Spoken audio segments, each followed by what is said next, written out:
நான் உனக்கு சொன்னதை செய்யும் அளவு உன்னை கைவிடுவதில்லை என்றார். ஆதியாகமம் 28:15. அன்பின் தேவ பிள்ளைகளே, நோவாவுக்கு ஒரு வாக்கு கொடுத்து விட்டார்.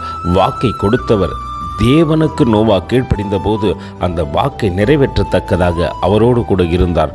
மழை இல்லாத காலத்திலே பெருமழை வரும் என்று சொன்னபோது நோவா அதை விசுவாசித்து தேவனுடைய வார்த்தைக்கு கீழ்ப்படிந்து அவர் சொன்ன வண்ணமாய் பேழையை கட்டினார். அந்த பேழையிலே அந்த குடும்பம் காக்கப்பட்டது மட்டுமல்ல, அவர்களை உள்ளே அனுப்பிவிட்டு வெளியே அவர் காத்திருந்து அந்த வாசலை அடைத்தார் என்று வேதம் சொல்கிறது. இந்த நாளிலே நமக்கு வாக்கு கொடுக்கிறார். வாக்கு கொடுக்கின்றவர் வாக்கு மாறாதவர், நிச்சயம் நிறைவேற்ற வல்லவராய் இருக்கிறார்.